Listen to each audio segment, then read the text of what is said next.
Article 129. The Cabinet as a whole or the ministers separately may attend sessions of Congress and participate in its debates with the same prerogatives as members of Congress, except that of voting if they are not congressmen. They also attend when they are invited for reporting. The President of the Cabinet, or at least one of the ministers, shall periodically attend the plenary sessions of Congress to respond to questions. Chapter 6. Relations with the Legislative Branch. Article 130. Within 30 days of having assumed his functions, the President of the Cabinet and the other ministers shall attend Congress to present and discuss the general policy of the government and the main measures required for its implementation, asking for a vote of confidence. If Congress is not convened, the President of the Republic calls a special session. Article 31.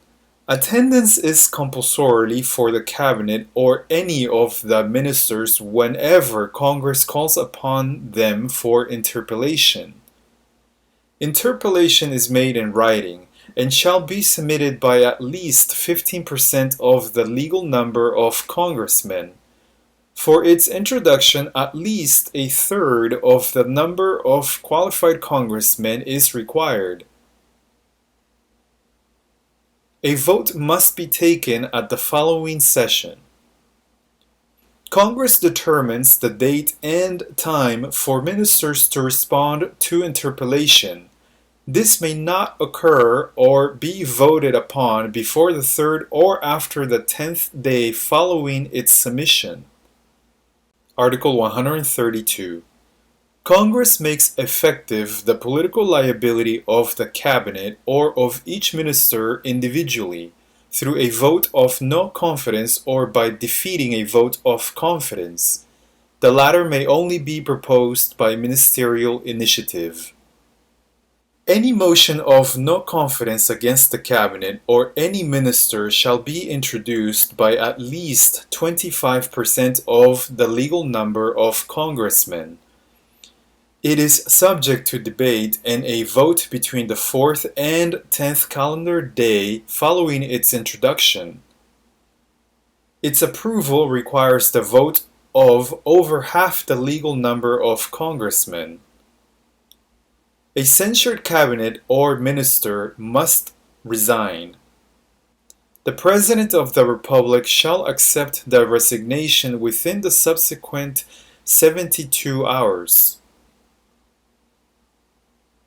Defeat of a ministerial initiative does not force the minister to resign, unless its approval was made a vote of confidence. Article 133. The President of Cabinet may introduce before Congress a vote of confidence on behalf of the Cabinet.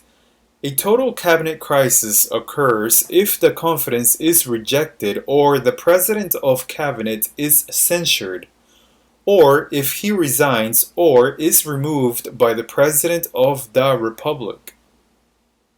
Article 134. The President of the Republic has the power to dissolve Congress if it has censured or denied its confidence to two cabinets.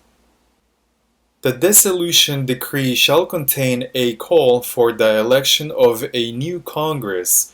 Such elections shall be held within 4 months of the dissolution of Congress, without any alteration to the existing electoral system.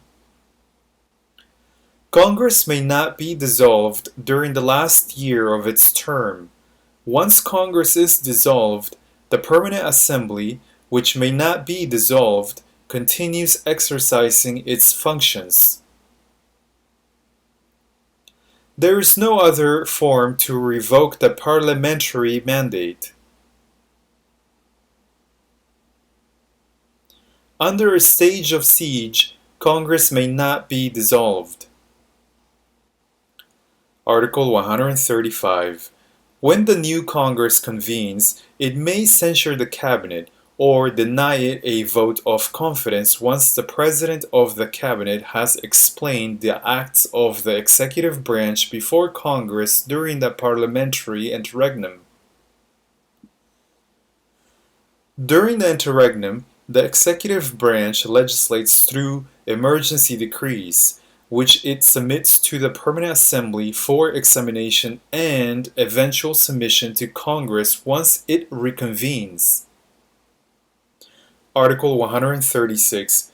If elections are not held within the stated term, the dissolved Congress convenes by law, regains its powers, and removes the cabinet from office. None of its members may be reappointed minister for the rest of the presidential term. A Congress elected in this manner replaces the previous one, including the Permanent Assembly, and finishes the constitutional term of the dissolved Congress.